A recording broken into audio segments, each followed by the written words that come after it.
बच्चों हम लोग आज थर्मोडायनेमिक्स का सेकंड लेक्चर देखेंगे बेटा। तो हम लोग उसमें कुछ जो टर्मिनोलॉजी वाले वर्ड हैं तो उनको हम डिस्कस करेंगे आपके साथ, राइट। तो जैसे थर्मोडायनेमिक्स की स्टोरी बेटा यहाँ से शुरू होती है कि जो ये यूनिवर्स है, right, universe is full with changes. हमारी लाइफ और ये यूनिवर्स ये दोनों चेंजेस से भरे हुए हैं, है ना।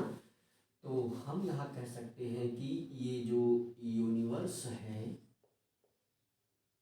यूनिवर्स और लाइफ है ना, या आपकी लाइफ, ह्यूमन लाइफ, तो ये सब बेटा फुल विथ चेंजेज है ना। तो इसमें जो है बहुत सारे चेंजेज हैं। इसमें अगर हम नंबर ऑफ चेंजेस की बात करें तो इसमें नंबर ऑफ चेंजेस कितने हो सकते हैं, हम कितने नंबर ऑफ चेंजेस बोल सकते हैं, तो इन्फिनिटी, बहुत सारे चेंजेस हैं।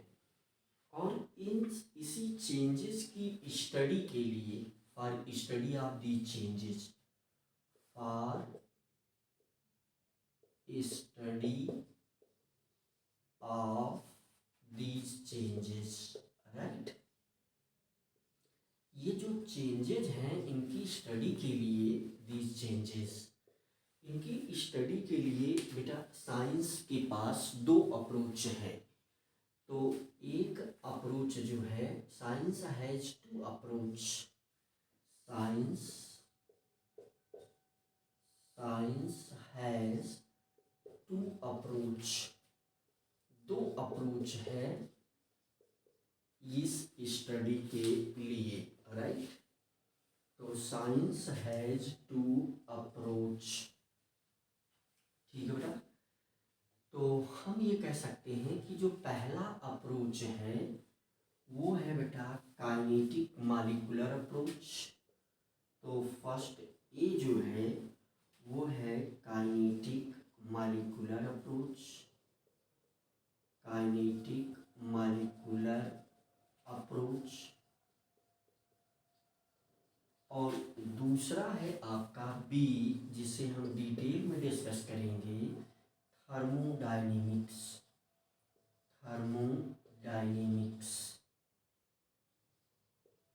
तो क्या क्या है इसमें, यहाँ से आप अपना नोट्स बना सकते हैं। तो ये जो है based on the motion of particles in different situation, तो based on the motion of particles, motion of particles of system, system को हम बहुत डिटेल में आगे डिस्कस करेंगे। तो नॉर्मली आप ऐसा कह सकते हैं कि कोई भी मैटर जिस पर हम थर्मोडायनेमिक स्टडी करना चाहते हैं तो वो सिस्टम बन जाएगा, चाहे ये मार्कर हो या कोई और भी मैटर हो।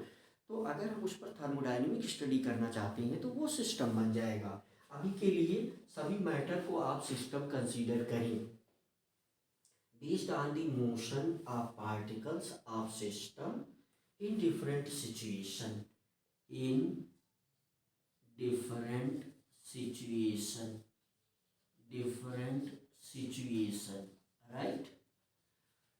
और थर्मोडायनेमिक्स का जो बेस है it is based on change in energy, है ना। तो based on change in energy, right. तो हीट है ना, हीट के फॉर्म में ये एनर्जी चेंज होती है और इसके बेस पर हम स्टडी करते हैं। तो बेटा थर्मोडायनेमिक्स की शुरुआत ऐसे होती है और हम इसमें क्रम से एक एक चीज़ें देखेंगे और फटाफट हम उन टर्म्स को डिस्कस करेंगे जिसको हमने टर्मिनोलॉजी में लिखा है, जो बहुत ही ज़्यादा बार बार यूज होगा, है ना, पूरी थर्मोडायनेमिक्स में। तो आइए हम थोड़ा सा काइनेटिक मॉलिक्यूलर अप्रोच को समझते हैं उसके बाद हम अपने मेन टॉपिक थर्मोडायनेमिक्स पर आ जाते हैं। ठीक है बेटा, ये जनरली आप देख लें, ये यूनिवर्स में ह्यूमन लाइफ से ऐसे कनेक्टेड है, ये आपका साइंस, राइट। तो हम जो है थोड़ी सी चर्चा करते हैं, काइनेटिक मॉलिक्यूलर अप्रोच आपको समझाते हैं। तो काइनेटिक मॉलिक्यूलर अप्रोच को मैं थोड़ा सा 2 पॉइंट, हालांकि ये हायर स्टडी के अंतर्गत है तो अभी के लिए, लेकिन थोड़ा सा जरूर आप इसे समझें। जैसे अगर हम बात करें काइनेटिक मॉलिक्यूलर अप्रोच, राइट।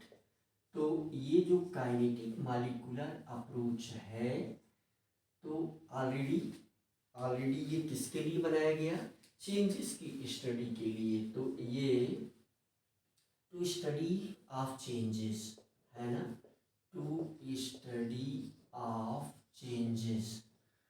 तो कैसे हम इसको थोड़ा सा एक्सप्लेन कर सकते हैं, आप कंसीडर करिए कि ये कोई सिस्टम है, अगर आप ऐसा कंसीडर करें, जैसा हमने ऑलरेडी बता दिया कि ये सिस्टम किससे मिलकर के बना हुआ है, एटम से। मैटर ही क्या है, सिस्टम है। तो अगर यहाँ पर कोई चेंज होता है तो ये सिचुएशन 1 में जो कॉन्स्टिट्यूएंट पार्टिकल का मोशन है, तो मोशन ऑफ कॉन्स्टिट्यूएंट पार्टिकल्स,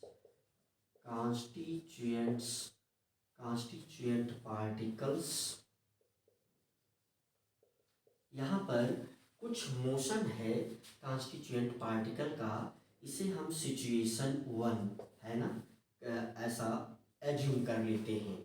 अब अगर यहाँ कोई चेंज हुआ, क्या हुआ, चेंज हुआ, तो हमें ये पता चलता है कि यहाँ जो ये पार्टिकल सिस्टम ये भी है, तो लेकिन यहाँ पर जो ये पार्टिकल का मोशन है वो डिफरेंट हो जाता है। तो इस वाले सिचुएशन में, इस सिस्टम में हम ये लिख सकते हैं कि motion of particles are different in this situation हम इसे कंसीडर कर लेते हैं सिचुएशन 2 है ना, हम इसे कंसीडर कर लेते हैं सिचुएशन 2।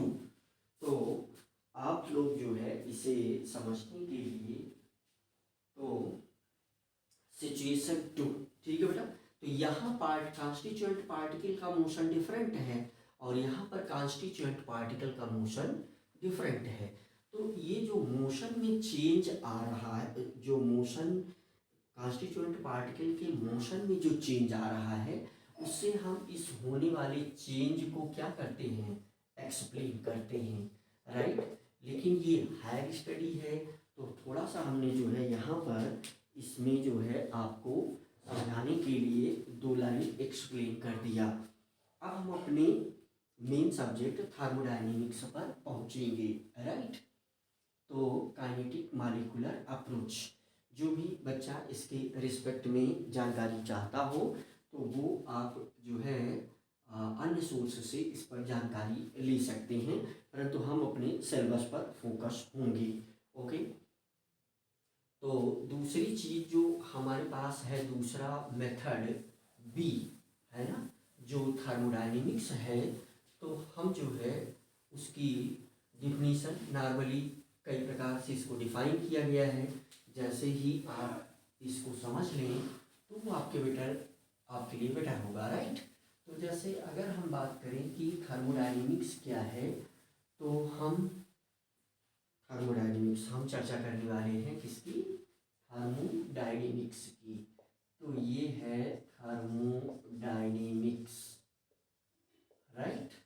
तो थर्मोडायनेमिक्स, तो ये फिजिकल केमिस्ट्री का ब्रांच है ना। तो ये जो है फिजिकल केमिस्ट्री का ब्रांच है। तो अगर हम इसको डिफाइन करें तो it is the branch of physical chemistry, है ना।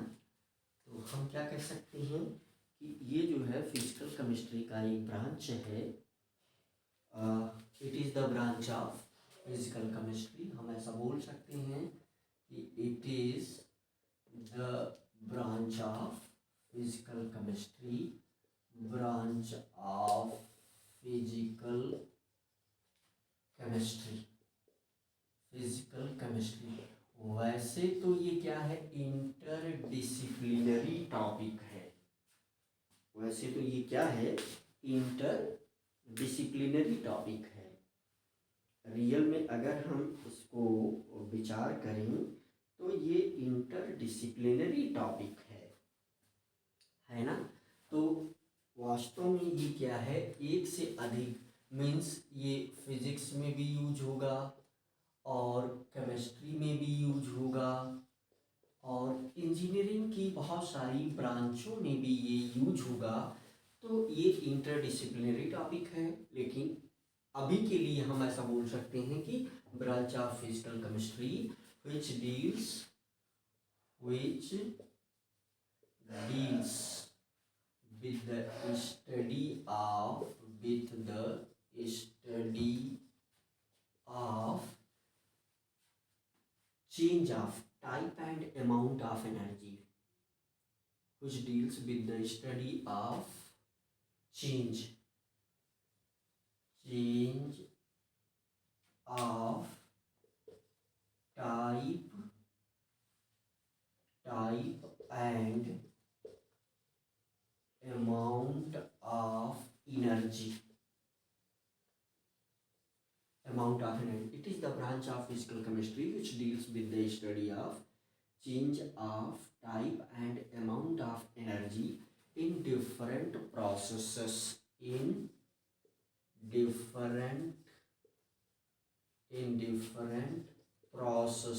right। तो ये ऐसे नॉर्मली, वैसे हम और बहुत सारी डिफिनीशंस यहाँ पर लिख सकते हैं और आप ऐसे भी सोच सकते हैं कि थर्मोडायनेमिक्स जो है वो किसी भी सिस्टम पर वर्क, हीट या किसी भी प्रकार की एनर्जी का जो इफेक्ट है उसकी स्टडी है, राइट। तो हम जो है इसके ऑब्जेक्टिव और इसकी जो यू कैन से इसकी लिमिटेशन है उस पर दो पॉइंट जरूर लिखेंगे, राइट। क्योंकि ये स्टार्टिंग से है तो यहाँ पर हम जो है 2 पॉइंट इसका ऑब्जेक्टिव क्या है, इसे मीन्स हमें इस चीज़ को पढ़ने से क्या मिलने वाला है और इसकी लिमिटेशंस क्या है ना। तो जैसे अगर हम वर्ड की बात कर लें तो देखिए ये 2 वर्ड है ना। ये 2 वर्ड से मिल करके बना हुआ है, एक तो है थर्मोस और दूसरा है डायनेमिक्स, है ना। तो इसका मीन्स होता है हीट और ये है आपका फ्लो। तो हम ऐसा भी कर सकते हैं कि study of flow of heat is known as thermodynamics. तो ऐसा भी हम बोल सकते हैं, राइट। और थर्मोकेमिस्ट्री की डेफिनेशन में हम ये बोल सकते हैं कि जिस भी केमिकल रिएक्शन में हम हीट एक्सचेंज की स्टडी या उसके इम्पैक्ट की स्टडी करते हैं तो वो सब थर्मोकेमिस्ट्री के अंतर्गत आएगा, राइट। तो आइए जो है हम लोग देखते हैं थर्मोडायनेमिक्स का ऑब्जेक्टिव क्या है, ठीक बेटा। तो थर्मोडायनेमिक्स का ऑब्जेक्टिव जो है, ऑब्जेक्टिव ऑफ थर्मोडायनेमिक्स, तो ऑब्जेक्टिव क्या है इसका, है ना। ऑब्जेक्टिव क्या है इसका, तो इसके ऑब्जेक्टिव्स में हम ये कह सकते हैं कि ये किसी with the help of thermodynamics we can explain the spontaneity of any process, है ना। तो thermodynamics with the help of thermodynamics with the help of thermodynamics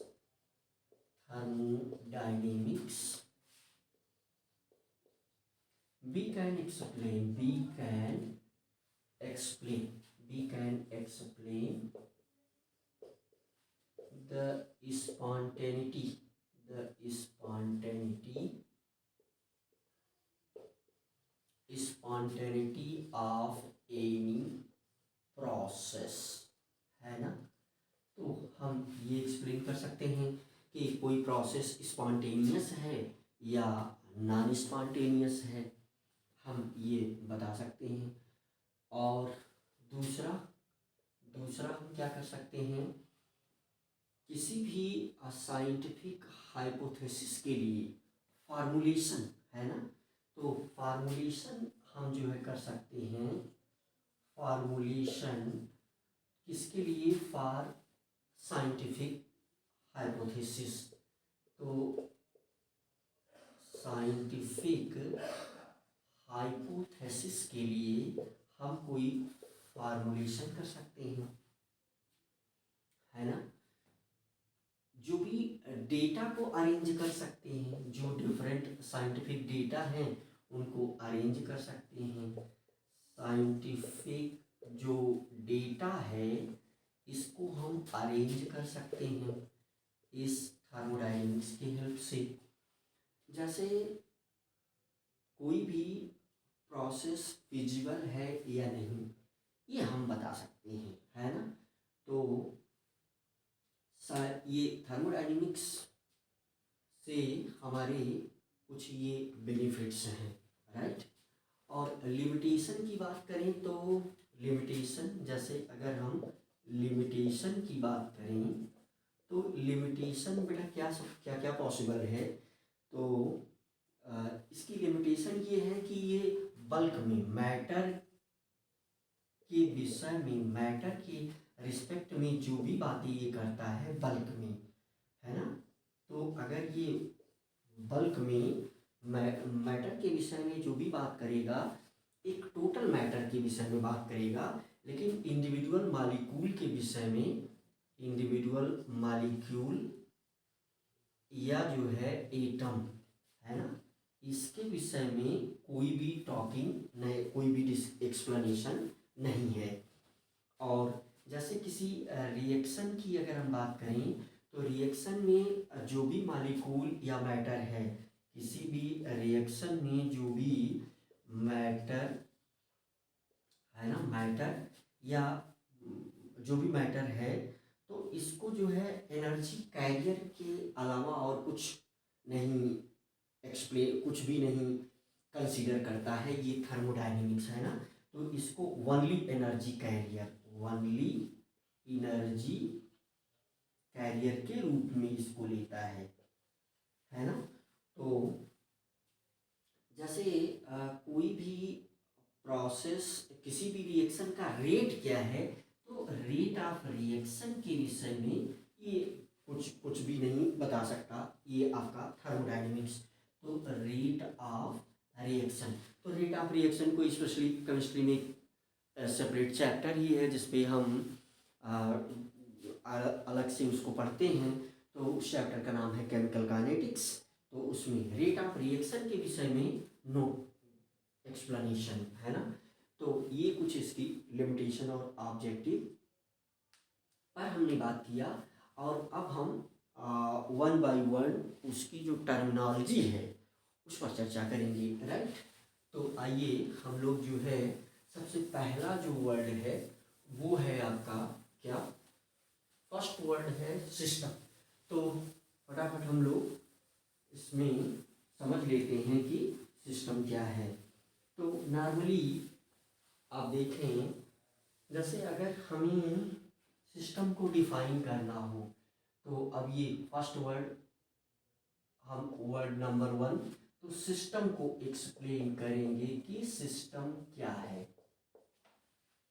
वैसे डेफिनेशन इसकी क्या दी गई है कि part of universe, part of universe which has been selected, which has been selected, which has been selected for thermodynamic study, for thermodynamic study, है ना बेटा।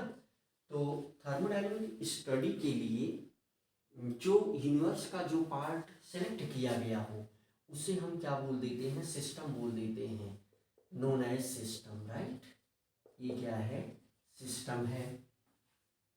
वैसे हमने नॉर्मली ये बताया कि दुनिया का कोई भी मैटर अगर आप ले लें और उस पर आप थर्मोडायनेमिक स्टडी करें तो वो क्या बन जाएगा, हमारे लिए सिस्टम बन जाएगा, है ना। तो नॉर्मली हम सिस्टम को मैटर भी कह सकते हैं, है ना। तो जैसे सिस्टम का जो टाइप है, तो 3 टाइप के सिस्टम हैं, आइसोलेटेड सिस्टम और क्लोज सिस्टम, ओपन सिस्टम, ये 3 टाइप के सिस्टम हैं। तो हम ऐसा भी बोल सकते हैं कि मैटर भी, जो टोटल मैटर है, अगर हम थर्मोडायनेमिक पॉइंट ऑफ व्यू से, जैसे ये चीज़ हम आपको समझाते हैं कि जो रेस्ट पार्ट है, सिस्टम के अलावा जो रेस्ट पार्ट है उसे हम क्या बोल देंगे, इन्वायरमेंट, है ना।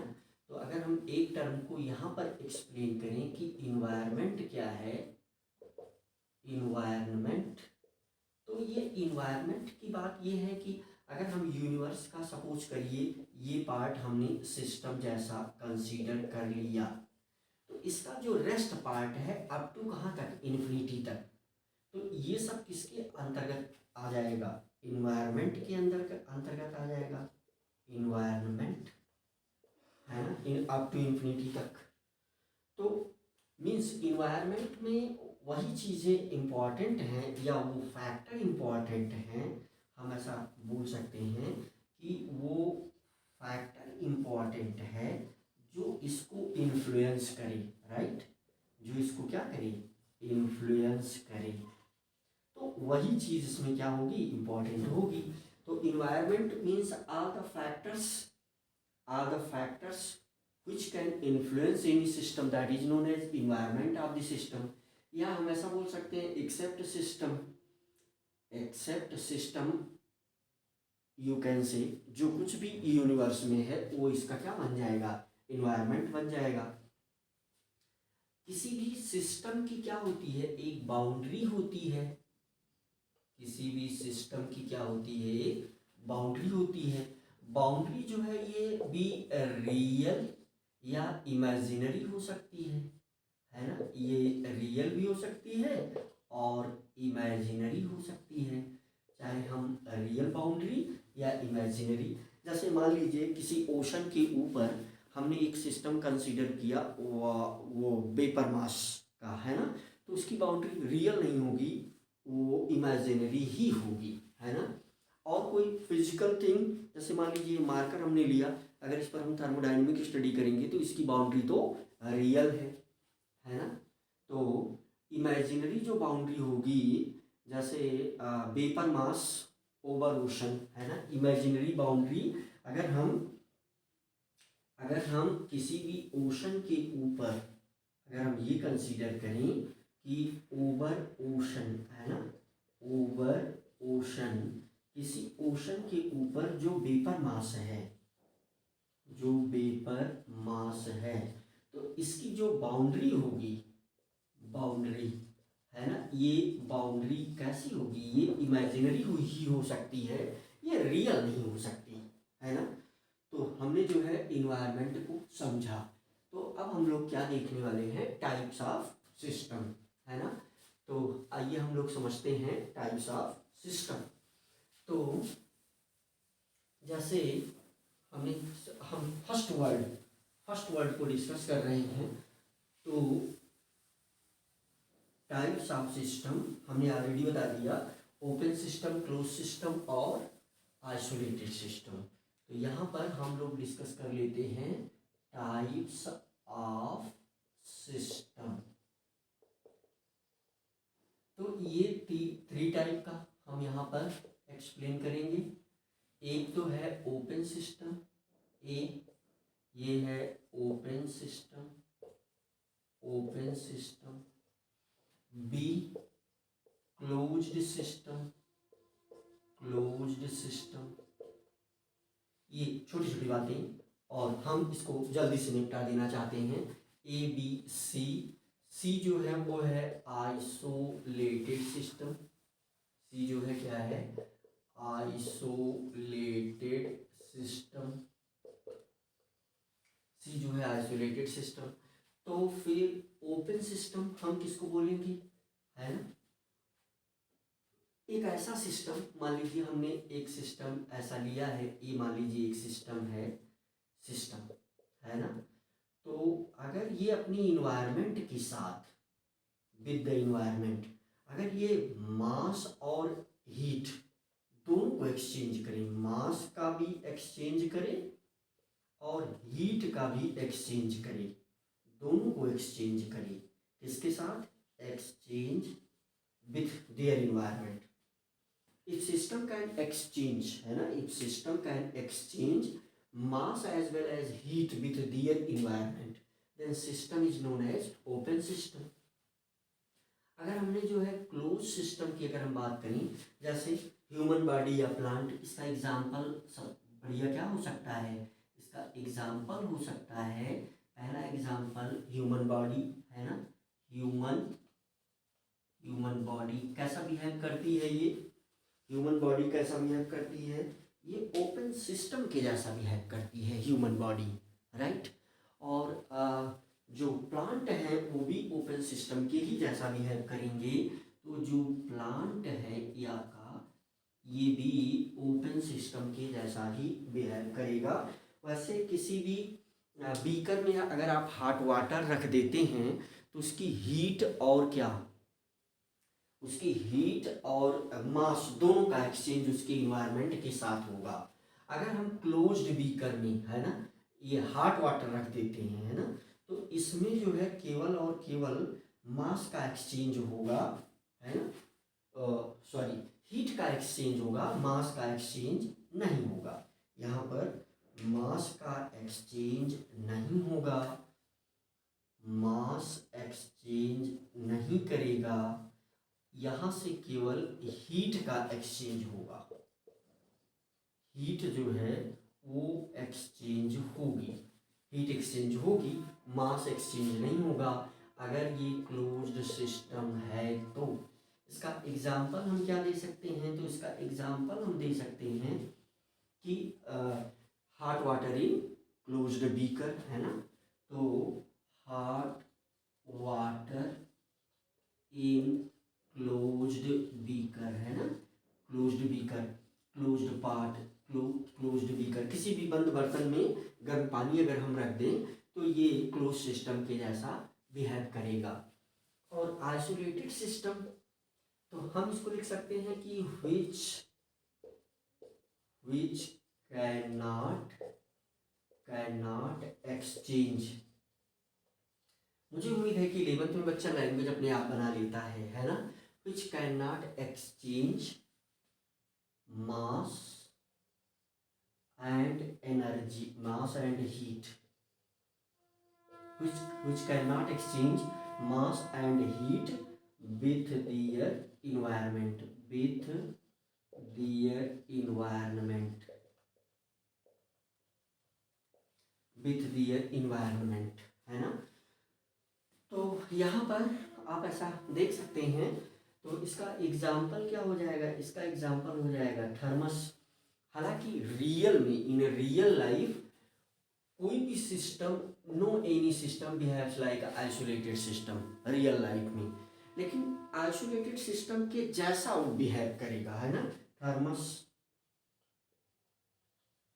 तो हमने जो है एक वर्ड सीखा, सिस्टम क्या है और फिर टाइप्स ऑफ सिस्टम क्या है, और उसके कुछ एग्जाम्पल हमने सीखा। हम ये यहाँ कहना चाहते हैं कि रियल लाइफ में कोई भी सिस्टम, चाहे जो भी सिस्टम हो, ये आइसोलेटेड सिस्टम के जैसा बिहेव नहीं करेगा, है ना। वो कंप्लीटली आइसोलेटेड सिस्टम नहीं हो सकता, वो आइसोलेटेड सिस्टम के जैसा कुछ समय के लिए बिहेव कर सकता है। जैसे फॉर एग्जांपल, आप अगर हॉट वाटर किसी थर्मस में रख दें, अगर वो 1 मंथ के आसपास पड़ा रहे तो ठंडा तो हो ही जाएगा, है ना। इसका मतलब ठंडा क्यों हुआ, क्योंकि उसमें से हीट क्या की, एक्सचेंज की। तो लेकिन नॉर्मली हम स्टडी के लिए कुछ ऐसा क्लासिफिकेशन करते हैं। तो जैसे अगर हम मैटर की बात कर लें, है ना, मुझे लग रहा है कि आपका कॉन्सेप्ट इसको सुन करके समझ करके जरूर बूस्ट होगा, राइट। तो जैसे अगर हम नॉर्मली ये बात कर लें मैटर का क्लासिफिकेशन, है ना, मैटर का क्लासिफिकेशन अगर फिजिकल स्टेट के बेस पर नॉर्मली 9th में ये बात बता दी जाती है कि फिजिकल स्टेट के बेस पर अगर मैटर का क्लासिफिकेशन किया जाए तो फिर हम क्या कह सकते हैं। जैसे हमारे पास अगर मैटर है और इसका हमने क्लासिफिकेशन किया ऑन द बेसिस ऑफ, इसका हमने क्या किया, क्लासिफिकेशन किया, है ना। मैटर है, मैटर को हमने जो है क्लासिफाई किया, इसका क्लासिफिकेशन किया, क्लासिफिकेशन किया on the basis of what, इसके बेस पर, फिजिकल एग्जिस्टेंस के बेस पर, फिजिकल स्टेट के बेस पर, है ना, कि मैटर का कोई फिजिकल स्टेट क्या है। तो इसके बेस पर अगर हम इसको बताएं तो हम बोलते हैं कि सॉलिड, लिक्विड और गैस। और अगर यहाँ पर हम on the basis of thermodynamics, है ना, thermodynamic point of view, thermodynamic point of view अगर इसके बेस पर हम क्लासिफाई करें तो हम कह सकते हैं कि जितने भी मैटर हैं वो तीन ही टाइप से बिहेव करेंगे। या तो वो ओपन सिस्टम के जैसा बिहेव करेंगे, जैसे सॉलिड, लिक्विड, गैस, वैसे ओपन सिस्टम, क्लोज सिस्टम, या जो है आइसोलेटेड सिस्टम, ऐसा बिहेव वो करेंगे दुनिया के सारे मैटर, राइट। तो आइए हम एक छोटा सा फिगर बना लेते हैं और उससे समराइज कर देते हैं इस वर्ड सिस्टम को, राइट। तो मैटर को भी हम थर्मोडायनेमिक पॉइंट ऑफ व्यू से क्लासिफाई कर सकते हैं। तो दुनिया के सारे मैटर, चाहे वो ओपन सिस्टम के जैसा बिहेव करेंगे या क्लोज सिस्टम के जैसा बिहेव करेंगे या आइसोलेटेड सिस्टम के जैसा बिहेव करेंगे, अगर हम उस पर थर्मोडायनेमिक स्टडी कर रहे हों तो देख लें अब आप। जैसे सपोज करिए कि ये एक, हम ऐसा एज्यूम करते हैं कि मान लीजिए ये एक सिस्टम है, हम मान लेते हैं कि ये क्या है, एक सिस्टम है। अब अगर दोनों चीजों का एक्सचेंज हो रहा है ना, मास भी एक्सचेंज कर रहा है और एनर्जी भी एक्सचेंज कर रही है, दोनों, तो इसको हम क्या बोल देंगे, ओपन सिस्टम। इसको हम बोल देंगे ओपन सिस्टम। अब अगर हम ये देखें कि केवल और केवल मास एक्सचेंज कर रहा हो, मास तो एक्सचेंज कर रहा, सॉरी, केवल और केवल एनर्जी एक्सचेंज कर रही है, मास एक्सचेंज नहीं कर रहा है ना, केवल और केवल एनर्जी एक्सचेंज कर रही है या हीट एक्सचेंज कर रही है। तो इस टाइप के सिस्टम को हम क्लोज्ड सिस्टम बोल सकते हैं, है ना। Closed system are those systems which can exchange only heat with their environment. Such type of systems cannot exchange the mass with their environment. तो ऐसे सिस्टम को हम क्लोज सिस्टम बोल देंगे। अगर दोनों का एक्सचेंज ना हो रहा हो, ना ही मास एक्सचेंज हो रहा हो और ना ही एनर्जी का एक्सचेंज हो रहा हो, तो इसको हम आइसोलेटेड सिस्टम बोल देते हैं। तो इसका मतलब क्या है, अगर हम यहाँ पर एक नई कंडीशन जनरेट करें, हम ऐसा कहें कि मास का एक्सचेंज हो रहा हो और एनर्जी का एक्सचेंज नहीं हो रहा हो, तो ऐसा कोई सिस्टम पॉसिबल नहीं होगा, राइट। तो such types of system is not possible. तो ऐसा कोई सिस्टम पॉसिबल नहीं होगा, ऐसा कोई सिस्टम नॉट पॉसिबल, तो ऐसा कोई सिस्टम पॉसिबल नहीं होगा, हम ऐसा कह सकते हैं, है ना। तो एक जो रियल बात यहाँ पर निकल करके आ जाती है वो क्या आ जाती है कि ए all the changes occur with the change of energy only, with the change of heat only. तो all the changes, सारे चेंजेस जो भी अगर होंगी, इफ चेंजेस अगर चेंजेस होंगी तो एनर्जी चेंज मस्ट है। कोई भी चेंज तभी होगा, है ना, कोई भी चेंज पॉसिबल तभी है, कोई भी चेंज ये पॉसिबल तभी है, चेंज तभी पॉसिबल है जब एनर्जी चेंज हो, है ना, जब एनर्जी चेंज हो, only when energy change, with energy change, है ना, विथ एनर्जी चेंज या heat change, with energy change, है ना। तो हम यहाँ नॉर्मली क्या कह सकते हैं, हम ये कह सकते हैं कि ऑल दी चेंजेस आकर accompanied with energy change, है ना। तो all the changes accompanied with energy change, तो हम ऐसा कह सकते हैं कि दुनिया में जो भी जब भी कोई चेंज पॉसिबल होगा तो उसके साथ एनर्जी चेंज होगा। अगर एनर्जी चेंज नहीं होगा तो वो किसी भी प्रकार का चेंज पॉसिबल नहीं होगा। तो हमने एक वर्ड कंप्लीट कर लिया, वो क्या है, सिस्टम, राइट। तो अब हम लोग जो है दूसरा वर्ड देखेंगे, थर्मोडायनेमिक प्रॉपर्टीज, है ना। तो जो अगला वर्ड हम लोग अब देखेंगे समझेंगे, दूसरा वर्ड वो है आपका थर्मोडायनेमिक प्रॉपर्टीज। तो यहाँ पर हम लोग जो अगला वर्ड समझेंगे वो है थर्मोडायनेमिक प्रॉपर्टीज। तो सेकंड वर्ड हम ले लेते हैं थर्मोडायनेमिक प्रॉपर्टीज, है ना। तो नॉर्मली हम ऐसा कह सकते हैं कि प्रॉपर्टीज बाय विच, है ना, properties by which we can explain any thermodynamic system, right. तो हम ऐसा कह सकते हैं कि properties by which we can explain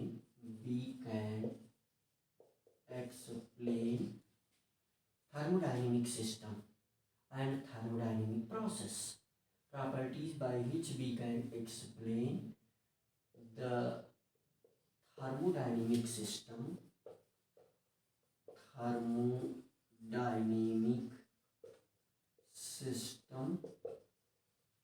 and thermodynamic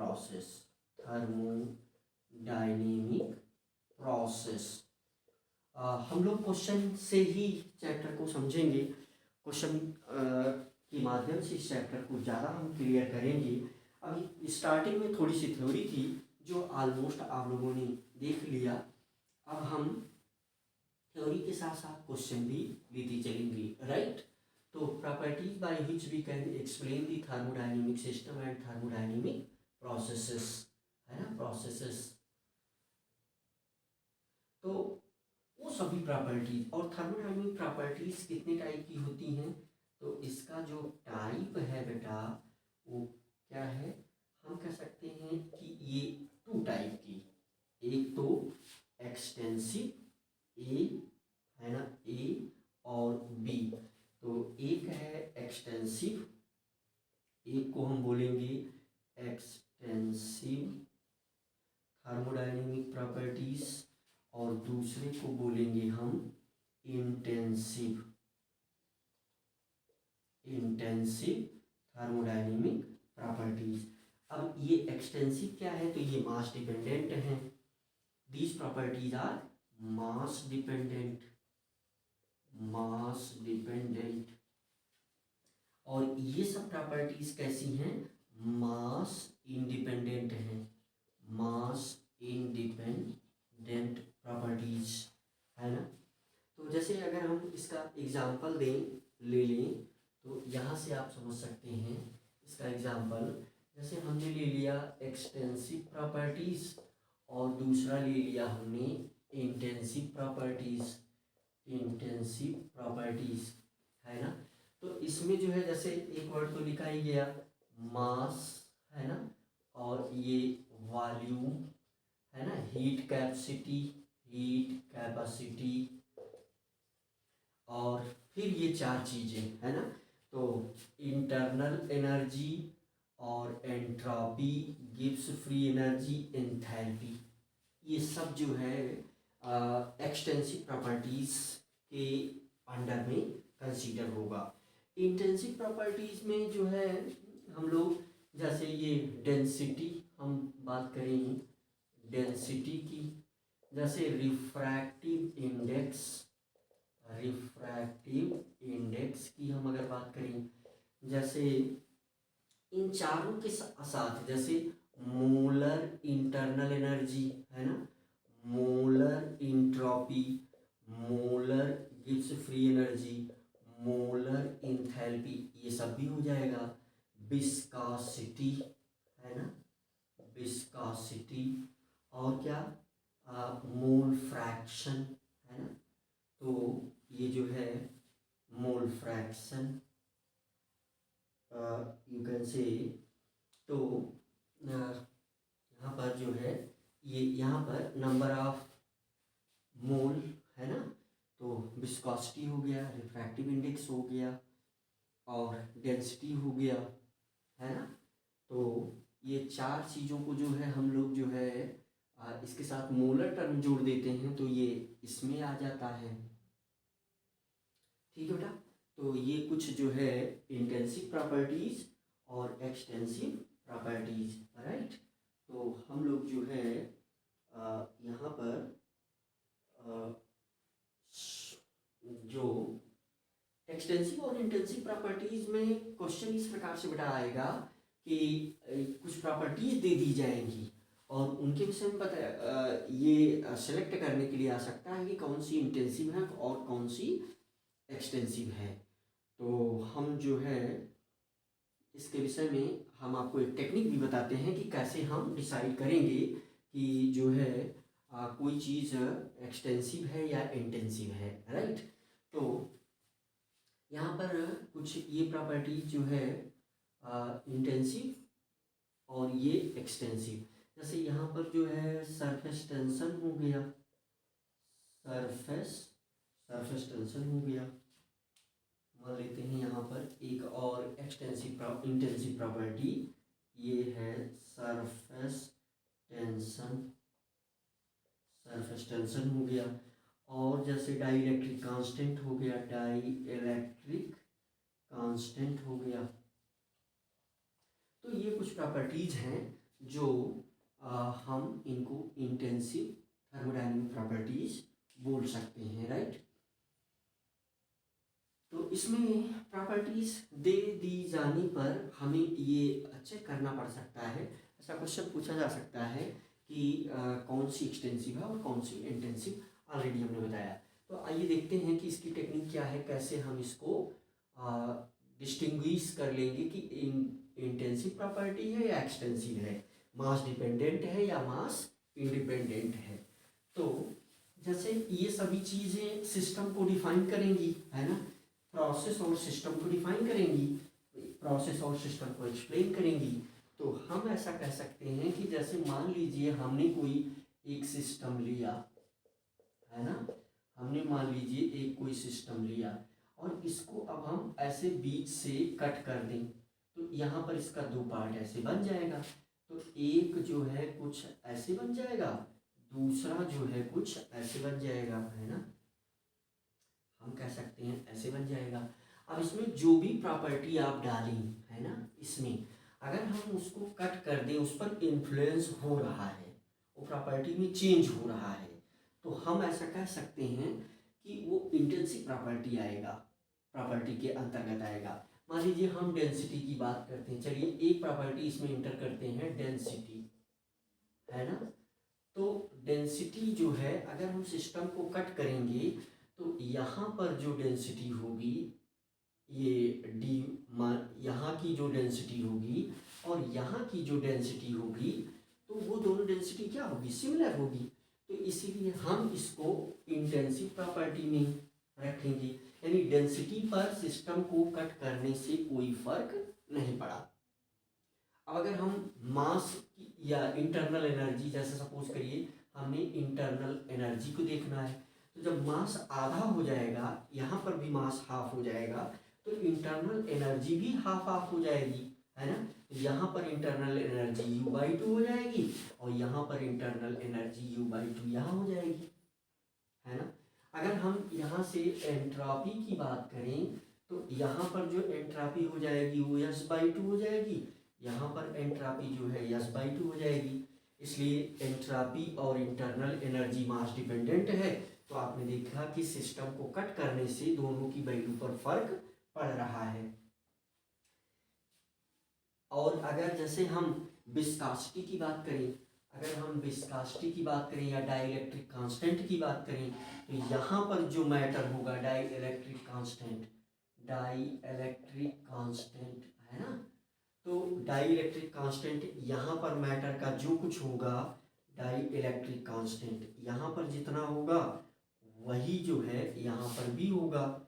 अगर हम यहाँ उस मैटर का डाइलेक्ट्रिक कांस्टेंट चेक करेंगे तो यहाँ पर भी मैटर का डाइलेक्ट्रिक कांस्टेंट वही आएगा, है ना। तो इस प्रकार से जो है जिन चीज़ों की वैल्यू अगर सिस्टम को कट कर देने से परिवर्तित हो जाती है उसको हम एक्सटेंसिव प्रॉपर्टी में रखेंगे, और जिसकी वैल्यू चेंज नहीं होती है उसको हम इंटेंसिव प्रॉपर्टी में रखेंगे। तो बेटा हम लोगों ने जो है 2 वर्ड सीख लिए, क्या क्या सीख लिया, थर्मोडायनेमिक प्रॉपर्टीज और सिस्टम सीख लिया, राइट। तो मुझे लग रहा है कि मैंने ऐसा सोचा था किसी एक ही वीडियो में मैं सारी टर्मिनोलॉजीज को डिस्कस कर दूंगा, लेकिन मुझे लग रहा है कि थ्योरी थोड़ा सा आपको समझाने के चक्कर में थोड़ा टाइम ज़्यादा हुआ, तो आप 2x पर करके देखें और जल्दी से आगे बढ़ें। तो हम बाकी जो 6 और वर्ड हैं, है ना, थर्मोडायनेमिक्स में जो टर्मिनोलॉजी में 7 या 8 वर्ड हमने लिखे हैं वहाँ पर, तो अगले 6 वर्ड को हम स्टार्ट करेंगे नेक्स्ट वीडियो में, ठीक है बेटा। तो उसमें हम तेज़ी से उसको समझा देंगे आपको, राइट।